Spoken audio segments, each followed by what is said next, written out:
আপনাকে জেলে যেতে হয়েছিল, পরবর্তীতে আজকে বিজেপির পতাকা ধরলেন হাতে, কি বলবেন? তার কারণটা হচ্ছে যে এই ফ্ল্যাগটা, প্রথমেই বলবো, এই ফ্ল্যাগটা যখন ধরেছি তাই ফ্ল্যাগটাকে সম্মান করার দায়িত্বও কিন্তু আমাদের রাখতে হবে। তাই ভেবে চিন্তে আমি কিন্তু এটা করেছি।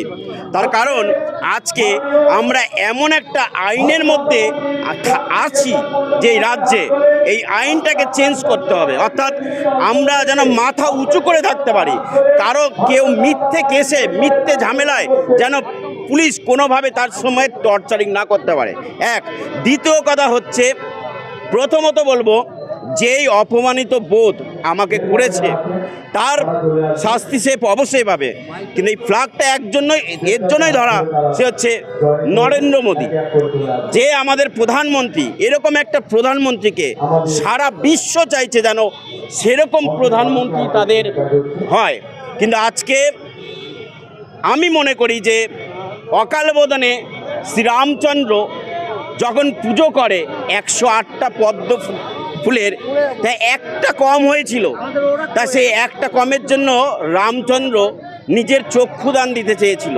তখন মা সন্তুষ্ট হয়ে বলেছিল যে তোকে বরদান করলাম যে রাবণকে বধ করার জন্য। তা আমি মনে করি এই পশ্চিমবাংলায় যে দুর্নীতিবাজ চলছে এবং দুর্নীতি চলছে, সেটাকে টোটালি বধ করার জন্য একবার সেই পদ্ম ফুল ফোটানো দরকার আছে, অবশ্যই দরকার আছে। আর হাবড়া বনগা এইটার জন্য নয়, প্রথম কথা হচ্ছে আমি ভারতীয় নাগরিক, আমি একটা এই সিম্বল, এই পদ্ম ফুল, এইটাকেই আমি সব থেকে ভালোবাসি। আর আজকে যে দেবদাস মণ্ডল, যিনি আজকে যার হাত থেকে আমি জয়েনিং হলাম, তার জন্য বলবো তিনি এমন একজন লোক যে প্রত্যেকটা মানুষের বিপদ আপদে কিন্তু দাঁড়িয়ে যায়। অর্থাৎ আমি বনগা থাকতে দেখেছি যত লড়াই ওনাকেই করতে দেখেছি, যত লড়াই, মানে সেইখানে উনি যেখানে থাকবে আমার কর্তব্য মনে হয়েছে যে ওনার কাছ থেকেই আমার জয়েনিং হওয়াটা উচিত। যাই হোক, আমাকে মিমিকে তো আপনারাই দেখতে পারবেন, 18 তারিখ ওর কেস আছে, 18 তারিখে তো আসবে, সেইটা আলাদা ব্যাপার। আমি এই পার্টির ব্যাপারে কিছু বলতে চাই না, কারণ ওর রাজনীতি নিয়ে আমাকে হয়তো ক্ষমতার জোরে আমাকে কাহিল করেছিল, কিন্তু আমি আমার রাজনীতি নিয়ে করতে চাই না।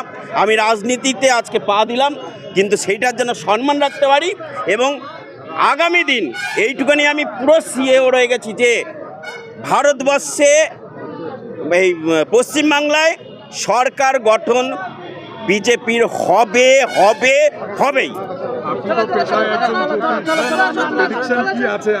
প্রেডিকশন একটাই, আগামী নির্বাচনের জন্য সবাইকে বলে দিচ্ছি, বিজেপি গঠন সরকার হবে এই 2026-এ 4ই